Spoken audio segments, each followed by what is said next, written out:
Hi, I'm Christopher Chan, Advanced Sommelier, and welcome to the Union de Grand Crus of Bordeaux.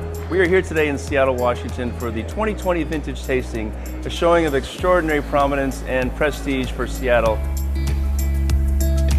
This is really a treat. I have Mickaël Obert, who's the Director of Winemaking for Château Gazin, and this is quite a story about this chateau, and it's from one of the most charming, non-describable communes of all of Bordeaux called Mssr. Mickaël, welcome to Seattle. Welcome, thank you. Thank you. Let's talk about your winemaking career. Where did you start winemaking? I started winemaking in the 98. 98? Yes. In Bordeaux or in France? In Pomerol and Saint-Emilion too. In Pomerol? Yes. Wow, so you know this is 20-some years in this little town. Yes, I know very well Pomerol now. At Château Gazin, we have a lot of blue clay on the plateau. We are on the northeast of the plateau, just neighbor to Petrus.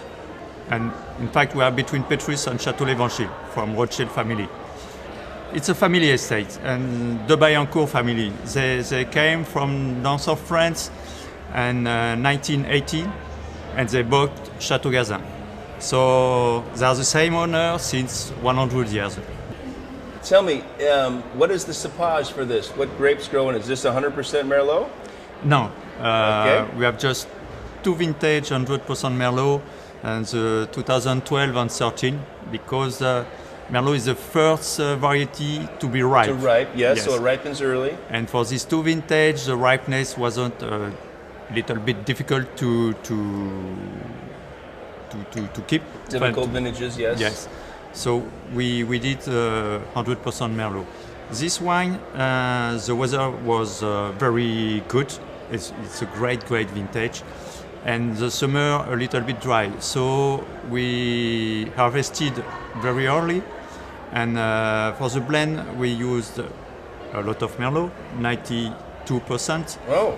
And to keep freshness and acidity with fruity aromas, flower aromas, we put inside 8% Cabernet Sauvignon. Mm-hmm. Normally in Pomerol there are a lot of Cabernet Franc, but for this one we use only Cabernet Sauvignon.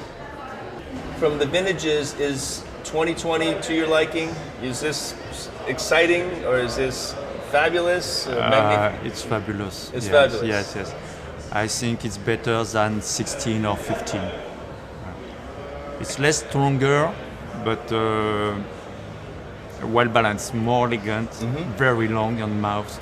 And I prefer this one. It's open yet still concentrated. When we think about Merlot, a lot of collectors might age wine Bordeaux, but when does this wine peak? How many years when you think, this will really be what you envision this wine to be? For me, you need to wait 10 years. 10 years. 10 years.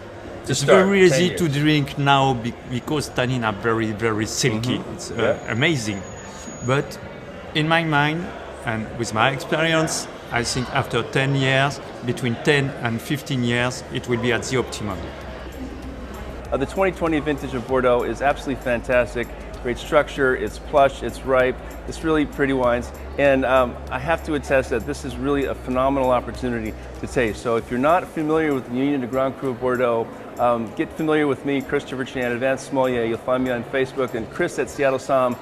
And we'll be sure that you're in the know for all the great tastings here in Seattle.